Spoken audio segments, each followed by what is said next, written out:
But has anybody in here read the book, The Golden Circle, or read anything about the Golden Circle? Anybody? Okay. Go on to TED and do a YouTube on the Golden Circle. And Simon Sinek will be talking about how to sell from the why, not the what. And he'll compare it to Apple and everybody else. So it's like, if your practice is centered on the why do you exist? Okay? Why did you buy this new equipment? Why are you digital x-ray now? Why are you doing CAD CAM? Is it only because it's a product, it's a commodity? In other words, like a lot of people make computers. Why do people still buy Apple? Because Apple started out with the philosophy at the center. Why we exist is to allow everybody to have a computer at home. If they got one at work, why can't they have one at home? Does anybody know the story on how the mouse was invented by Apple? He asked the guys, how can we control the screen to get away from the DOS? And one of these guys got out and he went and got a butter box and a ping pong ball. He says, somehow we're going to design a little box and we're going to put a ping pong thing in it, and because it had a tail on it, I think it got called the mouse. So that's where the mouse came from. And what we're talking about is the adaptation or the buying of new equipment. This whole thing's supposed to be about going paperless in your offices is the beginning part.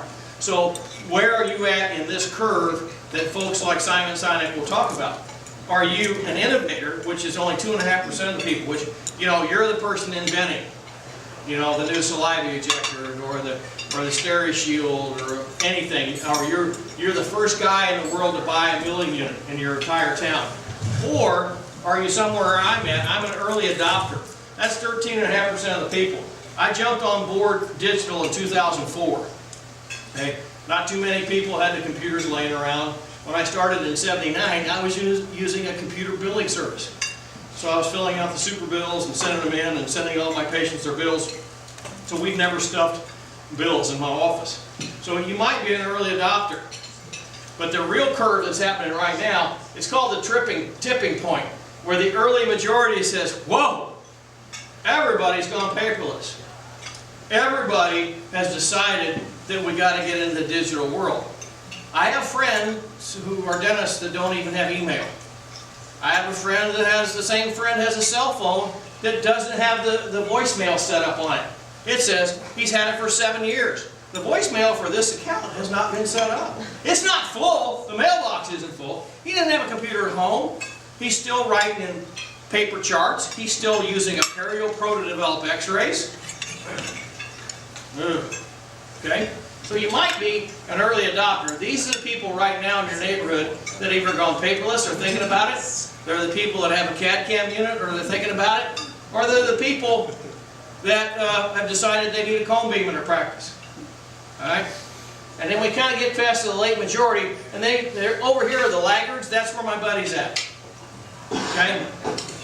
He's the only reason these people bought a touch-tone phone is because Walmart didn't sell rotary phones anymore. These people are not going to be selling their practice for big bucks. They're not going to attract young associates. So I'm 63. You want to get in the game of attracting someone to buy into your practice, and if you're like me, some of you guys are almost my age, you got patients dying off and moving out of town, you're losing people who used to walk in with gratitude and appreciation and write you a check. Now you got, well, I looked, you weren't on the web. I found this guy on the web and he does this. They don't have to put that goop in my mouth when they take an impression. And they text me when my appointment is. And they have email and Facebook. Do you have that, Dr. Smith? Oh, do you still have a rotary phone? What kind of dentistry are you doing in my mouth? Is it on the far end, or did you learn that at U of I in 1937? Okay? It's out there. One of the things, if you haven't done it, I just threw this in for giggles, if you don't have a message on hold, you better get it. This doesn't cost much. It's $400 a year. You can change the message 14 times. It's absolutely the best $400 you'll ever spend. We're talking less than $40 a month. Hi, you just called Long Creek Dental Care. Thank you. Yes, and Dr. Jesek just returned from an intense seminar on temporomandibular joint disorders. And do you realize that he's nationally recognized for his treatment technologies for TMJ? If you have headaches or a popping and clicking joint, we can help you. You can put in like these, it's a captivated audience. Number one, they've taken the time to figure out who the heck you are, okay? They picked up the phone, they called. Now, if you're like my office, I have 4 lines. Now, the worst thing that can happen is if you can be like my buddy and only have 2 lines, and it's always busy when people call, well, kiss that person goodbye. Because they don't have the patience to call you back. They don't have the time. They're going to the next person in the phone book or on Google. I have 4 lines.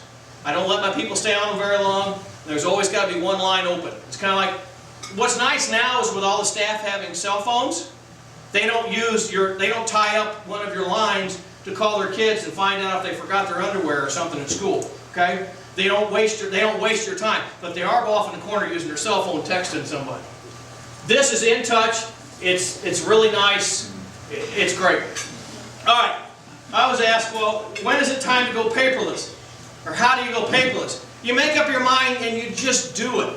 You know, when you called me, I said, okay, how do you go paperless? I'm like, it's real simple. You wake up one morning and say, I'm getting rid of the paper.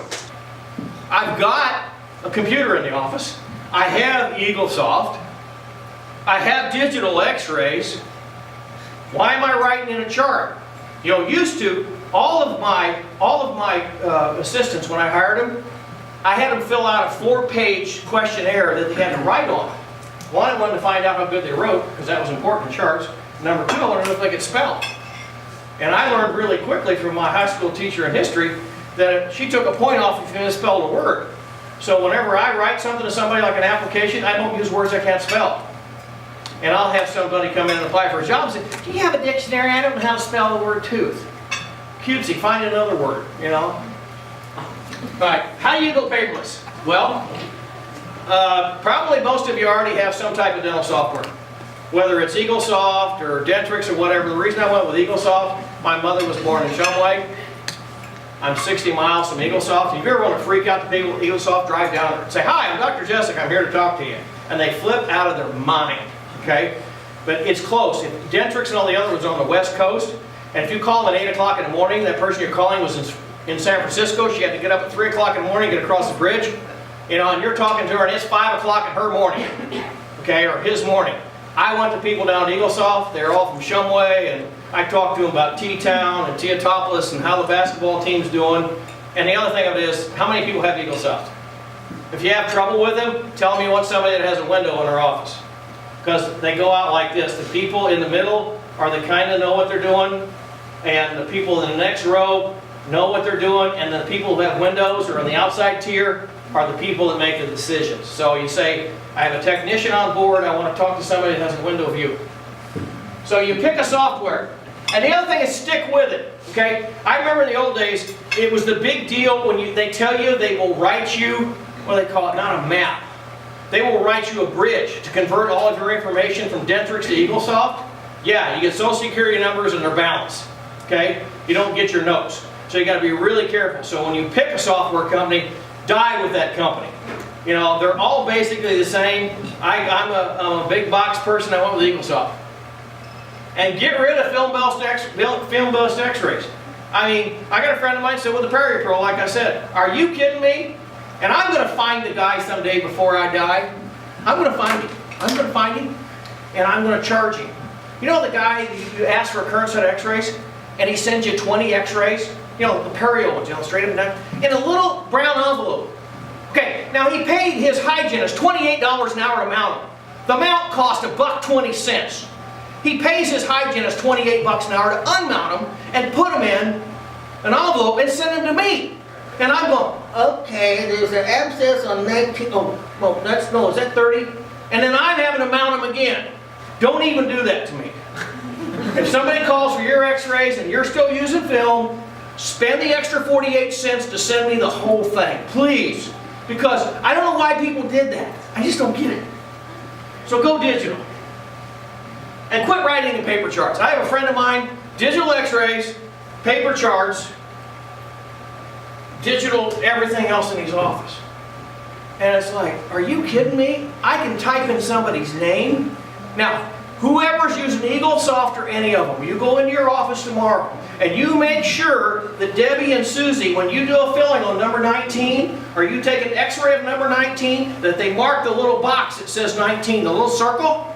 Because if she doesn't mark it, when you hit history, it doesn't show up. But if you train your staff to mark that every time, and you want history of number 19 or images,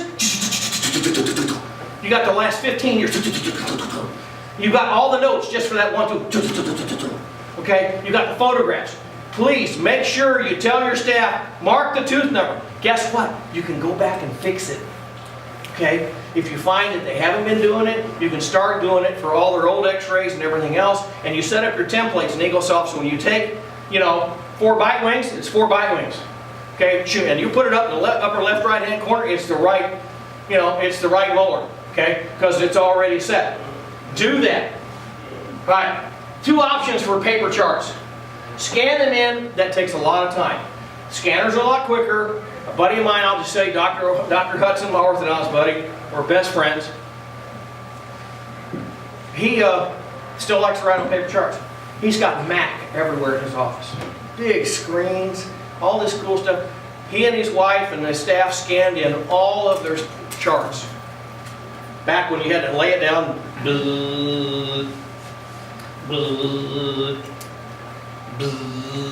okay? No way. I'm not doing it. Okay? Now what he does now, he still writes paper because he likes to write all these notes. Illinois regulations come get me. When I used to write in the charts, because nobody else was in the office. Because I write lousy, I can't spell, and nobody can read my writing. Okay? My assistants write my charts. They type in all the information. I've had associates work for me, and they sit down every night for an hour. MOD number 19, 1 carpine was ilocaine, a slight reaction on patient, fractured mesial margin when carving, had to remove. Oh, are you kidding me? I'm home. Get out of here. Patient, 2 carps of Xylo, MOD on number 19, $168. Next visit, crown on number 30. And if you're not doing this, the keyest thing of it is, don't you dare let a patient out of the office without writing in their chart notes what you're going to do on them next. Come on. NV, next visit. Okay? And then, when they call in and they break their appointment, they call back in, you go, oh, next visit, crown on 30. Yes, yes, yes. All right. I don't do that. How about leaving the charts hanging in your office for 5 years to reference them? And that's what I did. I made my decision on January 1st of 2004 that I would let all my charts hang for 5 years and not write one thing in them. Not a thing. Everything went into EagleSoft. Okay? Because I had digital x-rays now. And if I needed to refer back, I could go back and refer. Okay? I can go back and refer to them. Now, do I want to scan those in? Heck no. How long do you have to keep them? I still have them. But they're in the barn. Okay? They're in boxes. And I didn't have to go back to them very often. And here's the other key thing. For those of you who were like me, when I converted to all paperless in 2004, I started using EagleSoft in 1999. So if I did a crown on number 30 in 1999 and charged them whatever I charged them, I have a record in their account notes. So when the insurance company says, when was that crown seated? My records went back to 1999, 5 years before I went paperless. Okay? So there's no need to look in the chart. Okay, if you have been using a dental software for a long time, you can refer to their account notes for that history. Okay? Got ahead of myself, sorry about that. There's where my charts are at. I've got 12,000 charts in my barn. They're in boxes. They are like Abbott to Bobbitt or whatever, box number 3, and they're all in order. So if I want to, and I have, because I've had people I want to go back and look at what their joints looked like 25 years ago, I just go into my barn, tell the horses to get out of the way, dig through all these dusty charts. I'm going to destroy them next year. And I won't tell you how I'm going to do it. But no one will ever find them. I don't know how many of you people or what kind of server you have, but I have a RAID 5 server. I've had a RAID 5 server for 20 years. What's a RAID 5 server? It's a data storage system, okay, that combines multiple physical disk drive components into a single logical unit for the purpose of data redundancy, performance improvement, or both, okay? When I put my first RAID 5 in, they told me, you have more storage space than St. Mary's Hospital. And that was before they went paperless, okay? Now, RAID 5 is 5 disks running all the time, and if one of them dies, you pull it out, put a fresh one in, you lose no data, okay? The other cool thing of it is you get them hot swapping.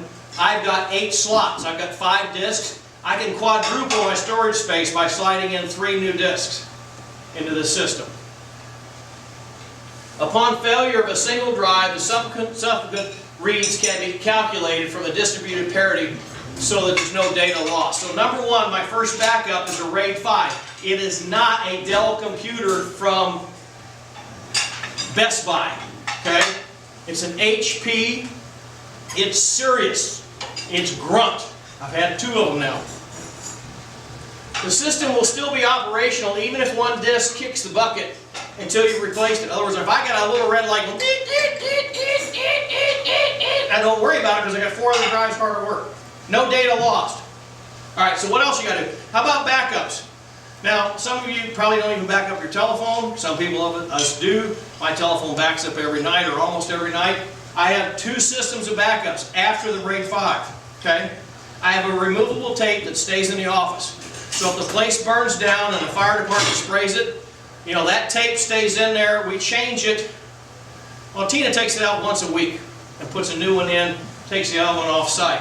But we have an external hard drive, okay, that we have, and every night she takes that home with her. It's out of the office, it's gone, okay? Now, a while back, everybody tried to talk me into cloud backup. Hey, that's really cool, all right, but guess what?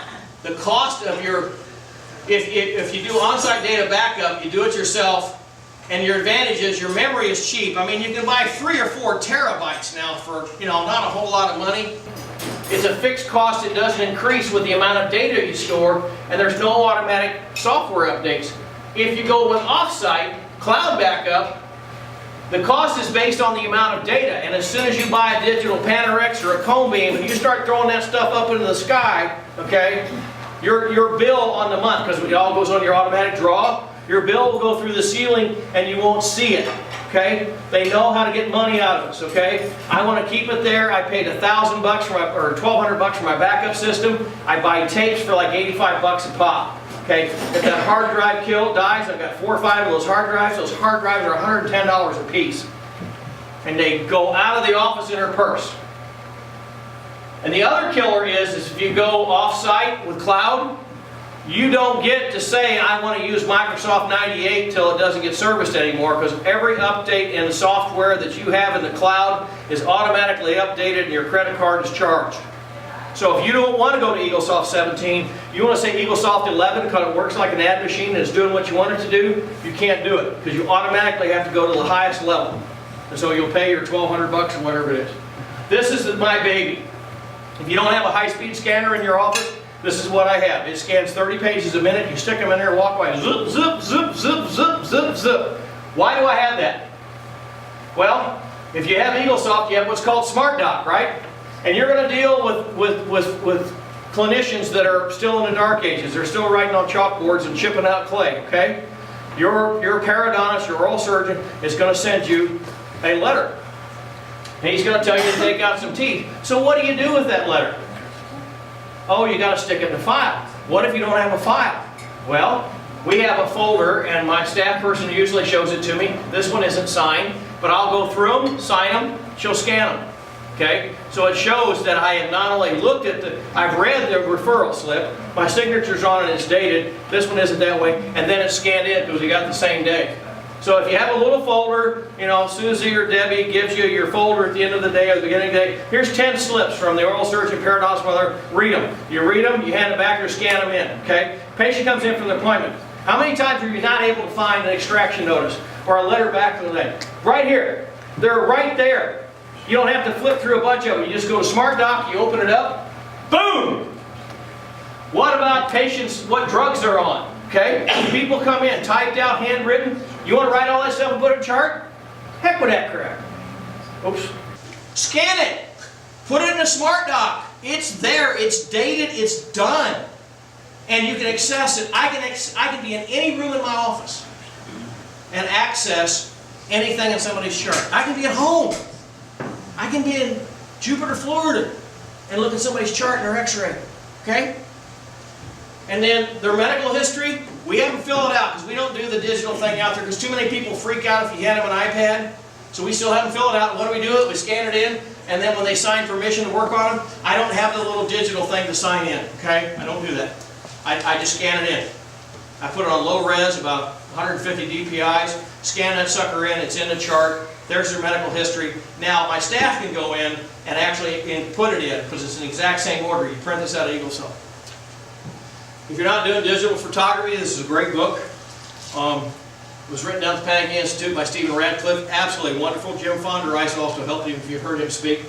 I use 2 cameras. This is the big boy camera. No, that's the camera that everybody else uses. That's only about $2,500 bucks. This one was $6,000 bucks. That's the big boy camera. I do all my slides with that. I like full mouth pictures of people's mouths.